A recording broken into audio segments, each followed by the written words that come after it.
Carlo Ancelotti Brazil জাতীয় দলের coach হিসেবে তার দ্বিতীয় ম্যাচেই পেলেন দারুণ সাফল্য। ইতালিয়ান এই কোচের ৬৬তম জন্মদিনে তার অধীনে ব্রাজিল ১-০ গোলে হারিয়েছে প্যারাগুয়েকে এবং সরাসরি ২০২৬ বিশ্বকাপে খেলার যোগ্যতা অর্জন করেছে। ম্যাচের একমাত্র গোলটি করেন ভিনিসিয়াস জুনিয়র। ম্যাচ শেষে সংবাদ সম্মেলনে আনচেলোত্তি বলেন, এটা ছিল সম্পূর্ণ এক ম্যাচ। প্রথমার্ধে আমরা দারুণ খেলেছি, বলের নিয়ন্ত্রণ রেখেছি, যদিও খুব বেশি সুযোগ তৈরি করতে পারিনি। দ্বিতীয়ার্ধে গতি কিছুটা কম ছিল, তবে সামগ্রিকভাবে আমি খুব সন্তুষ্ট।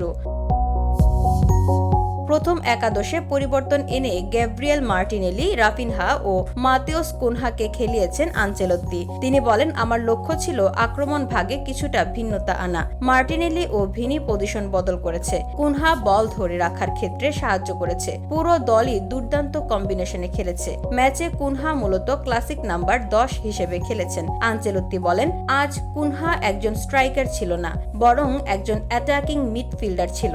সে ভালো করেছে। নেইমার প্রসঙ্গে আনচেলোত্তি বলেন, আমি ওকে হোটেলে দেখেছি, আলিঙ্গন করেছি। যখন ও ফিট থাকবে তখন যে কোনো পজিশনে খেলতে পারবে, এমনকি কুনহার মতো 10 নম্বর হিসেবে খেললেও খুব কার্যকর হবে।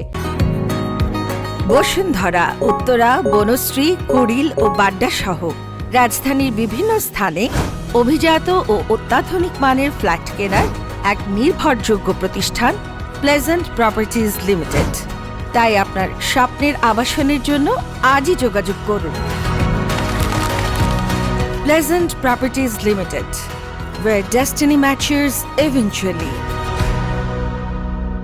আনচেলোত্তি জানান, আগামী 3 মাসের পরিকল্পনায় রয়েছে নতুন খেলোয়াড়দের বিশ্লেষণ করা। আমার হাতে প্রায় 70 জন খেলোয়াড়ের তালিকা আছে, সবাইকে নজরে রাখা হবে। বিশ্বকাপের চূড়ান্ত স্কোয়াড এখনো নির্ধারিত নয়, বললেন তিনি। গোল না খাওয়ায় মজা করে আনচেলোত্তি বলেন, আমি তো ইতালিয়ান, আমাদের ডিফেন্স ভালো করেছে। কাসমিরো সহ মিডফিল্ডাররা অনেক পরিশ্রম করেছে, তাই আমি খুশি। সব অঞ্চলে খেলা হওয়া উচিত। এটা ব্রাজিলের ফুটবল প্রেমী মানুষদের জন্য উপভোগ্য করে তোলে। এই আবেগই বিশ্বকাপে আমাদের এগিয়ে নিয়ে যাবে, বললেন কোচ। ভিনির পারফরম্যান্সে মুগ্ধ আনচেলোত্তি বলেন, তার দক্ষতা অসাধারণ। আজ সে দুর্দান্ত খেলেছে। পাশাপাশি রাফিনিয়া, মার্কুইনহোস, কাশ্মীরোদের প্রতিও কৃতজ্ঞতা জানিয়ে বলেন, দলীয় চেতনা, ড্রেসিং রুমের পরিবেশ, খেলোয়াড়দের আন্তরিকতা সবকিছুই ছিল দারুণ। বিশ্বকাপ বাছাই পর্বে এখন পর্যন্ত ব্রাজিলের এটি ছিল 16তম ম্যাচ। এই জয়ে তারা লাতিন আমেরিকার অঞ্চল থেকে সরাসরি বিশ্বকাপের টিকিট নিশ্চিত করেছে।